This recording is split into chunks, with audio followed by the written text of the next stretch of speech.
আসসালামু আলাইকুম প্রিয় শিক্ষার্থী বন্ধুরা, আজকে আমরা হেক্সাডেসিমাল সংখ্যা কিভাবে রূপান্তর করে সেই বিষয়টি আজকে জানবো। হেক্সাডেসিমাল সংখ্যা রূপান্তরের ক্ষেত্রে আমরা সবসময় 16 দ্বারা বিভাজ্য করব। বাইনারি ক্ষেত্রে 2 দ্বারা বিভাজ্য করেছিলাম, অক্টালের ক্ষেত্রে 8 দ্বারা বিভাজ্য করেছিলাম, মানে ভাগ করছিলাম। হেক্সাডেসিমালের ক্ষেত্রে 16 দ্বারা আমরা ভাগ করবো। যতক্ষণ পর্যন্ত শূন্য সংখ্যা না পাবো ততক্ষণ পর্যন্ত আমরা ভাগ করে দেবো। তাহলে দেখা যায় 4851, মানে 4851 আমরা 16 দ্বারা ভাগ করবো।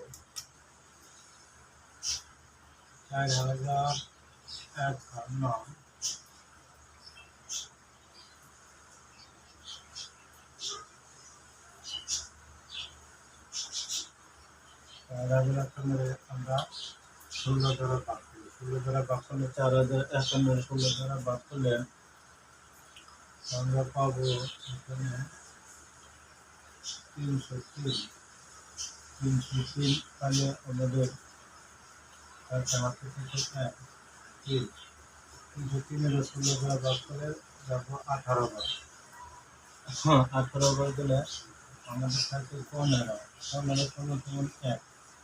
তাহলে 18 16 একবার এবং আমাদের হাতের থেকে 2 এবং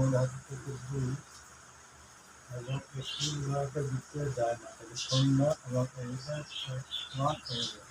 সুতরাং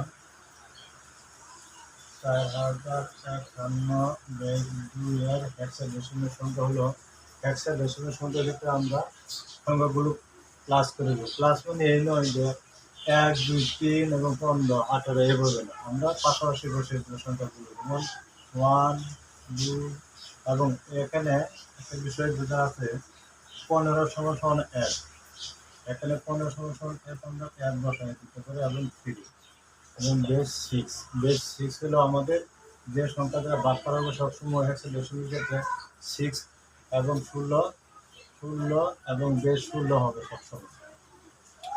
এখানে 15 সমান 1 মানে কি, হেক্সাডেসিমালের ক্ষেত্রে 10 থেকে উপরে যত সংখ্যা হবে তার মান আছে, প্রত্যেকটা সংখ্যার মান আছে। এবং 10-এর মান হচ্ছে এ, 11-এর মান বি, 12-এর মান সি, 13-এর মান ডি, 14-এর মান ই, 15-এর মান এফ। 15-এর মান আমাদের এফ আছে, তাই আমরা এভাবেই বসাতে পারি।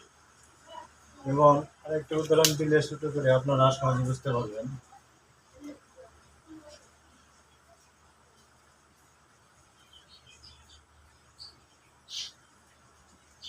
এখানে যদি আমরা 962কে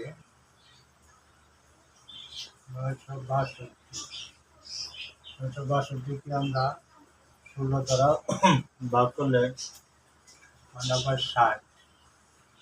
60 যা হাতের থেকে 2, 60-এর 16 দ্বারা ভাগ করলে 3 16 48 এবং আমাদের থাকে 12। আমাদের থাকতে পারে 16-কে 12-এর ভিতরে যায় না, 0 এবং 3। এখানে এই যে 12 আছে, মানে আমাদের 10 পর্যন্ত যত সংখ্যা হবো এখানে তার মান আছে, প্রত্যেকটা মান আছে। 12 মান হচ্ছে সি। সুতরাং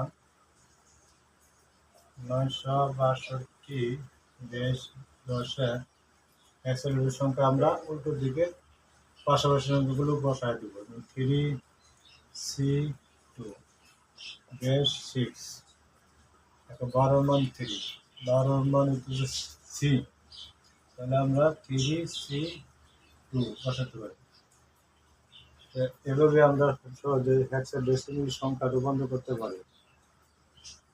আমাদের ক্লাসগুলো আপনাদের ভালো লাগলে ফলো দিয়ে পাশে থাকবেন। ধন্যবাদ। আসসালামু আলাইকুম।